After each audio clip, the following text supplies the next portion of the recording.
It's no surprise that so many people today have a great deal of uncertainty about where life, the world, the economy is going. We're going through massive changes, and some of them are unprecedented. We haven't seen for 40, 50, 60, 70, 80 years.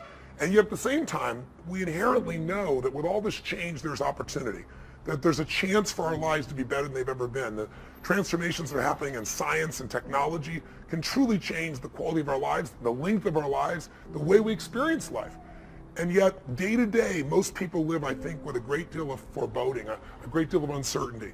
And so I thought it might be nice to just drop in for a couple of minutes and give you a couple of triggers to remind you what I know you know in your heart. And that is, we are not made to survive, we're made to thrive.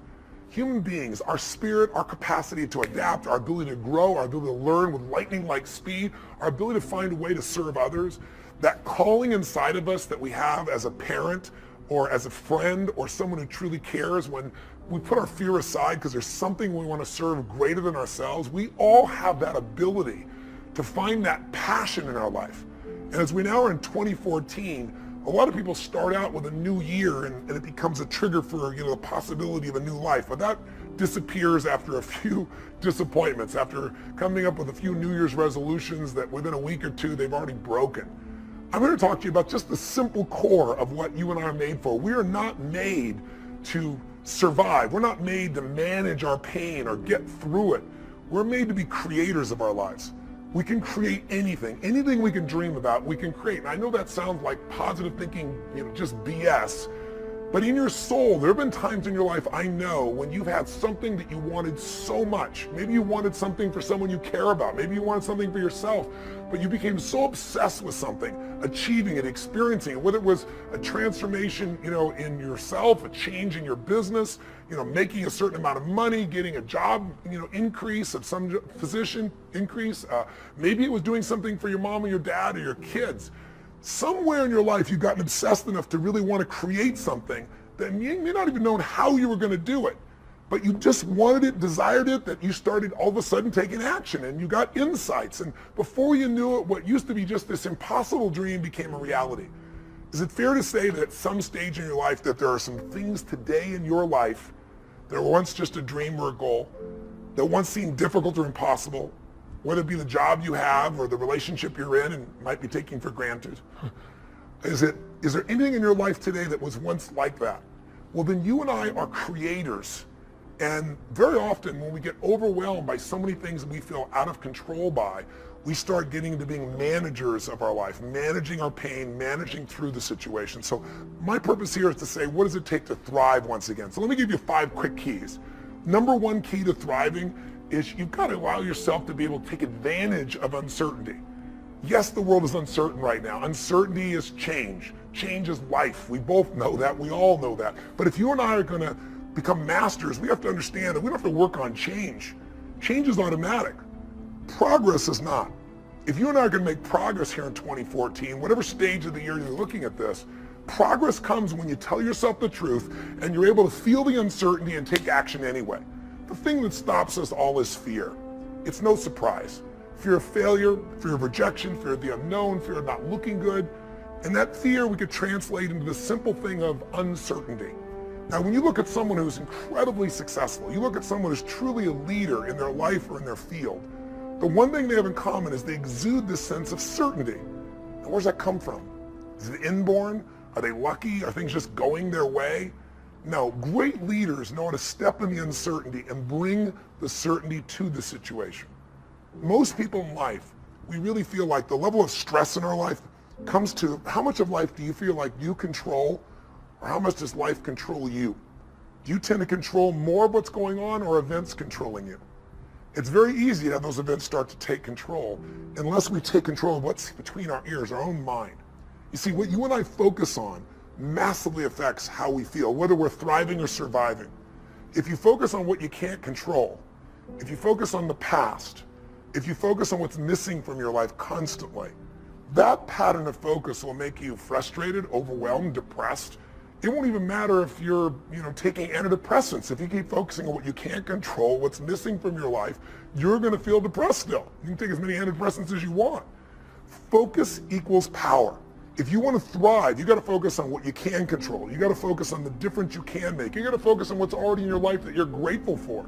And I have a little process here at the end that's my gift to you, which is just a simple ritual that can bring you back to this place. So one thing that leaders do is they focus on the things they want, they focus on what they can control, they focus on what they have. They have a combination of gratitude, strength, and commitment. They really unleash the second element. They have a vision. They have something that they're after, something they want to create, something they want to contribute, something they want to give, something they want to make happen. And that's when you become a creator again instead of a manager of life. And it's easy to lose that sense of vision in your life through disappointments. Hey, we've all had them. You get all excited about something and then, life seems to crush it. Somebody betrays you. You betray yourself. You don't follow through, and then you don't trust yourself at the same level. What makes somebody a leader is they build this certainty, and not only with focus, not only do they get a vision for what they want, but they bring that certainty in their body. Listen, if you've ever been to one of my live events, you know that one of the greatest things about, let's say, Unleash the Power Within is you go through a weekend where you literally train your nervous system to have certainty. I mean, how the heck do we get people to storm through fire? It's not about fire walking. It's about getting yourself to be able to take action in the areas of your life that normally you would more than hold back, where your brain would take over and say, I can't do this, are you crazy? Somebody else did it, but not me. What we do is get people in a state where you're going to follow through, where you're going to face your fear and do it anyway. And the way we do that, besides changing people's focus, showing you how to direct and control that focus, is also by learning how to use your body as the tool to change your state. Listen, if I drop my shoulders enough, if I were to breathe shallow enough, if I were to slow down and say, I don't know, I'll give it a try, and go into this state, I'd be like Samson getting his hair cut off, right? Because what we don't realize is that our mind is directly affected by the way we use our body. If you change the tempo in which you move, if you change the way you breathe, if you change the way you use your voice, you literally change your biochemistry. And the one thing that you'll see that's the same with the greatest golfer in the world, or the greatest musician, or the greatest actor, is they have this sense of certainty, and it isn't born. It's something that you make as a habit. You drill it into yourself. I sure as heck didn't have that sense of certainty growing up, not even close. And what I found myself doing early on is I felt so uncertain I couldn't get myself to do anything. So I developed these rituals of certainty. I would go on these runs, and on the run, even though I didn't feel like it, I would do these incantations where I would say out loud over and over again, God's wealth is circulating in my life. His wealth flows to me in avalanches of abundance. All my needs, desires, and goals are met instantaneously by infinite intelligence. For I'm one with God, and God is everything. And I would say that over and over and over for 30 minutes. Just crazy. And I would envision it, God circulating, His wealth circulating my life, and I'd see the wealth of love and friendship and impact and growth and economics and all these things, physical fitness and aliveness. I'd see this wealth of abundance flowing, oceans of it, into my life as I went and did these things. If you envision something clearly enough and you bring certainty to it over and over again, if you engage your physical body in a simple ritual, it could be as little as 10 minutes a day. I call it my hour of power, or 15 minutes to be fulfilled. And all you do is you take 5 minutes, and in those first 5 minutes, you get yourself moving, and you get yourself in a state of certainty in the way you move and the way you breathe. You focus on what you're excited about in your life. You focus on what you want to create, what you want to bring to your children, what you want to bring to the world. And it changes your state. We all know what happens when you're out of state. When you're burnt out, when you're frustrated, when you're overwhelmed. You snap at people sometimes, feel bad about it. You didn't mean to. It's just the state you're in. So to thrive this year, take uncertainty and bring certainty to it. To thrive this year, get what I call a compelling future. Pick anything, a goal, a dream, a desire, something that excites you so much that you're going to feel yourself compelled to actually find a way to make it happen. You've done it before. You've gotten obsessed. You don't even know how you did it, but things happen and you've got yourself to where you want to be. Let's make that happen this year, right now. Regardless if it's later in the year or the beginning of the year you're watching this, I made this so that hopefully I'd remind you of what you know, that you're made to thrive, not survive. What's the third element that makes somebody an effective leader, makes them a thriver, even when the environment is crazy? Well, they bring certainty to uncertainty. That's leadership skill, by focus and physiology, by the way they move, by the way they breathe, by what they do. They bring that certainty because there's something they want so bad that it makes them overcome the fear. They focus on what they want to create, what they want to give, not, oh my God, what if I fail? But the third thing they do is they're decisive. Listen, nothing changes your life like decision. I mean real decision though. Not what people go, well, I'll try, or I kind of decided I want to give this a shot. The word decision comes from incision in Latin, to cut off from. And when you make a decision, you cut off from any possibility except the thing you've committed to. As I always tell people, if you want to take the island, burn the boats. I mean, if you make a real decision, every bit of you is committed to something, it's amazing how life will move for the force of nature of a human being, man or woman, that says, this is how it will be. I don't know how I'm going to get it done, but I know this is what I'm going to do. I know why I'm going to do it. It was Martin Luther King who said, any man who hasn't figured out what he's willing to die for isn't fit to live. If you can find something you're so excited about, if you can find something that will drive you with that certainty, and you add to that decisiveness, you can change anything. You don't like your job, change it. Oh, but there's no jobs out there. Bull, right? Change it, start the job, change who you are in the job where you are, and enjoy yourself. Change your perception, change your appreciation, change your gratitude, change your daily rituals so you start to enjoy things. Change what you notice. Change from trying to get something to trying to give something. The whole game will change. Decisiveness is the ability to make a decision even though you're uncertain once again. What keeps people from making a decision? Fear of failure. I remember I had a chance to get to know General Norman Schwarzkopf during the time in which he was commanding our forces, an amazing man. And he would step over there in Desert Storm, as they called it in those days, and he could command a guy that was just brilliant. An officer who came out of, Harvard or background of Princeton, and he could take a kid from the inner city and just have that same command and connection with them. And I think part of what they respected about him is he respected everyone himself. He had this connection with people. But the other thing everybody respected was the man was decisive. And I asked him where he developed that decision-making capability, just the willingness to just make a decision and trust. And he said, Tony, I'll tell you where. I worked for this general when I was very young, and I was his assistant. And he said, I remember there was a research project that the Pentagon had worked on for that time. He said, if I remember right, like 5 years. And there were arguments. It was a very strategic decision for where the Defense Department was going to move towards in the future, how they were going to operate. And he said there were arguments for both sides, and for 5 years they'd gone back and forth and nothing was resolved. And they came to the general that he was serving at that time as the assistant, and they had a meeting, and the meeting lasted 1 hour, and at the end of the hour, the general stood up and said, do that. And he picked one of the two, and he did it with absolute certainty. And in the military, you salute, and you take your orders, and you go. He said, but Schwarzkopf said he was just curious, really curious, to know, how could he get up and make a decision like that? Because Schwarzkopf said, I was the one doing all the research, and there was loads and loads of research, and I know he hadn't read it all. And he said, it bothered me that he'd just make a decision like that without knowing everything he could possibly know.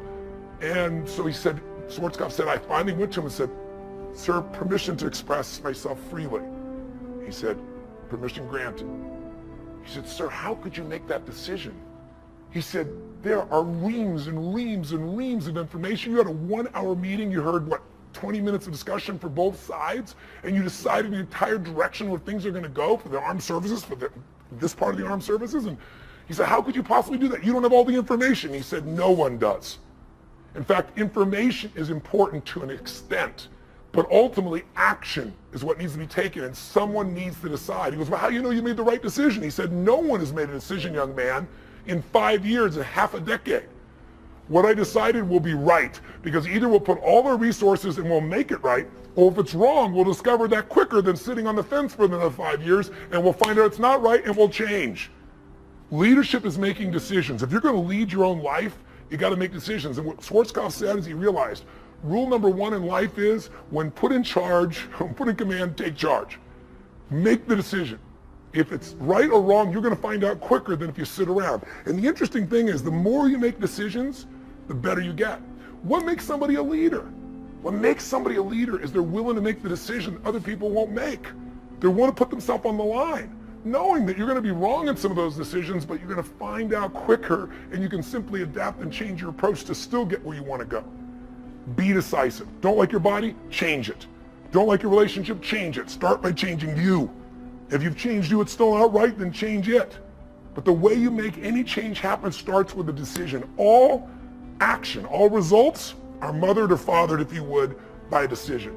What's one small decision you can make right now that would take you in a direction you know you need to go? What's a big decision that might be really tough, but if you really made it, truthfully, it would take you on a new direction of your life, because whatever direction you head into will lead to an ultimate destination or destiny. When you know what's right, it's time. When you're still fearful, it's still time. You want to change your life?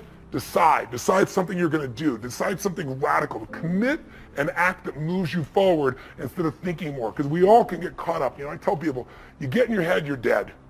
The brain is a great thing to strategize with, but there's a point in which you got to get back in your heart and you got to put yourself on the line and do something. So if you're going to thrive this year, bring certainty to your decision making by just putting yourself in that state and trusting. Trust your creator, not just a manager of life. What do you have to do? Get a vision for what you want. What else? Decide. And step 4, real quick, act. There is no such thing as a decision without action. A real decision, you cut up things off and you make it happen. You do something.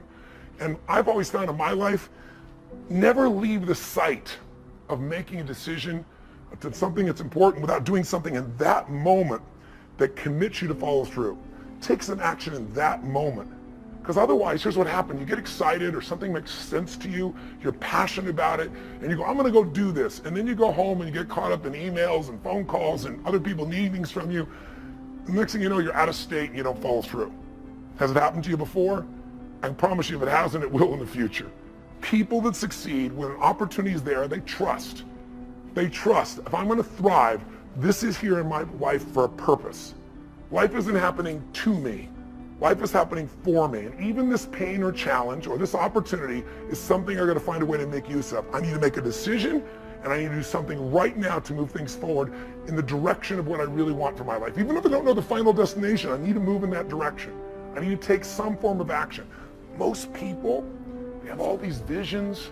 Maybe they start to make a little sort of decision, but they don't make a real decision because they don't act on it. And if you don't act on it, your ideas, your dreams will die in your mind. They'll die on your lips. And think about it. Most people in North America, around the world, the Western world, are they truly fit, strong, and healthy? Do they truly have a relationship that's totally passionate? Do they love their work? Are they economically free? The vast majority, you and I both know the answer is no. If you want to be like most people, then what you got to do is figure out how to survive. If you want to lead, you got to thrive. And you have that capability, and you're probably already doing it. I'm probably speaking to the choir to some extent. If you're still watching this right now, you've turned me off as a raging maniac who's on a rant, because that's what I am. I'm on a rant right now. A rant to call to your soul to say, no matter how great life is, take it to the next level. Find the way to thrive on the very things that stop other people in their tracks. Thrive on what produces fear inside you and in other people. Thrive on something that you envision that you have a higher purpose for. Thrive by being decisive. Thrive by taking massive action. And if the massive action doesn't work, if what you try doesn't work, just simply try something else. And if that doesn't work, try something else. If that doesn't work, try something else until you find what works. Now you can speed that up by modeling, by finding somebody who's already getting the results that you want to get in your life. Somebody who already has lost 30 pounds and kept it off. They aren't lucky, it's been 5 years. Somebody who started with nothing and now they're financially free and their family has an extraordinary quality of life. Why not figure out what they do? Somebody who truly is happy, not because everything's going their way, because they find a deeper meaning and a richness in everything around themselves, whether it be their children or nature or even problems.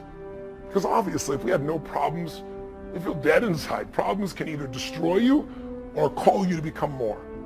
If you look at the biggest challenges in your life, if you brought certainty to it, if you brought a vision beyond the problem, if you made some decision of what you're going to change, even if you didn't know how, and if you took immediate action with enough intensity, massive action, you probably found the cure-all. You probably found a way to adapt and get where you want to be. That's what thriving is really all about. But the ultimate thriving is not just breaking through and making things happen. The ultimate thriving for this year or any year of your life is to remember the secret to living is giving.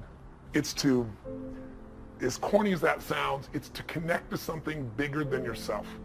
And it can be done so easily. It can be done right there at home. Instead of running past your kids, looking at your phone, it's stopping connecting. It's kissing your spouse in a way where those sparks happen, like when you first met, instead of how you doing and moving on. Most of us are moving so fast, trying to manage our lives, that we're not thriving. Thriving comes with depth. You're not going to find thriving in a friendship that happens in milliseconds online. Nothing wrong with it, it's great connection. But a depth of a real friendship is not your Facebook friend. It's not the same as being with somebody and actually having your full attention, not while you're monitoring what's going on your cell phone. Just the experience of being with somebody. But contributing your caring, contributing your interest, contributing in a simple way, finding some way to give love, attention, care, joy, or happiness to any human being. It doesn't have to be working in a soup kitchen, but that can be pretty wonderful too. Volunteering an hour in a month, an hour in a week can change a person's life. But it can be outside world, it can also be really on the inside world. If you want to thrive, then you got to remember life's not about me, it's about we. You already know it. It's in your soul. It doesn't matter what words I say. If I'm saying something that's BS, you can feel it. If I'm saying something's true, you can feel it in your heart and soul. And the thing that's true is, we're here for more than just ourselves. And we feel most alive when we're doing something that's beyond ourselves, when there's something where we think that, God, by this interaction, someone's going to feel more loved, somebody's going to feel more lifted, someone who is down is going to get up, someone's going to know that they're cared for. Or I'm going to help somebody physically, food, skills, ability, talent, whatever. Helping a stranger or helping someone you love, help comes from a place where you're abundant, you're not scarce. So the most important time to help is when you think you need it. So next time you're really feeling down and out, maybe find somebody else who's much worse off, because there's always somebody there if you look around, and see what you can do to help them. And watch what that does to change your entire spirit, psychology, and state. You'll find yourself thriving when you step into a life of meaning beyond you. And ironically, life's about you too. And when you're in that thriving state of growing and giving, in that state of certainty, in that state of a vision of what you want with a sense of purpose, in that state of decisiveness, in that state of action, in that state of giving, all hell could be breaking loose and you're still going to thrive. All hell could be breaking loose and you're having a great time. So next time you're feeling uncertain, remind yourself you're a creator of life, not a manager of circumstances. And I hope this little trigger will remind you that also what'll help you have this is not just this video that you watched here, which maybe watching it again will be helpful, maybe not, it's up to you. But if you get the heart of what I'm really sharing, it leads to the end to understanding that our lives are a reflection of our rituals. If somebody tells me this is their dream, this is their goal, I say, that's wonderful. Tell me your plan, but more importantly, let me see your rituals. And we all have rituals whether you know it or not. Rituals equal results. If you're overweight, it's because your rituals. Just find out what they are and change them. If your rituals are to get up every morning and go to Starbucks and have a mocha, smoke, whatever the hell it is you have, and a bunch of carbs and whoever knows what, it's not hard to figure out your blood sugar is going to be dropping and you're going to be looking for another coffee a few hours later. That doesn't create a life of energy that's on fire. That creates a place where you're riding the roller coaster of how much energy you have for now. There's an unlimited level of energy with a different ritual. When you start out your day doing what I call really my hour of power or my 15 minutes to be fulfilled. So at 3 or 4 days a week, 5 days a week, you took 5 or 10 or 15 minutes, one every now and then, you'll get so much momentum, you'll give yourself an hour for yourself, an hour to connect to what matters most, an hour to be grateful, an hour to get strong, working out, at least 15 minutes. I'm going to tell you, it'll frame your life in a different level and you'll find yourself thriving. So take a look at what rituals you have that don't work and what might be some new rituals. Like instead of focusing on what you don't have, being truly grateful for what you do have. Instead of focusing on what you can't control, think what you can do right now to participate in your own rescue, not waiting for someone else to do it. Rituals define us. And so my hope is maybe these 5 things to thrive can trigger you to get in a state where you create some new rituals and they will create the habits and the experiences of the life that you desire and that you deserve. So that's my rant. I hope it touched you. If it didn't, I apologize because my intent is pure. Blessings to you, and I hope I have a chance to serve and see you soon, maybe at an event or somewhere else in the world. And live strong and live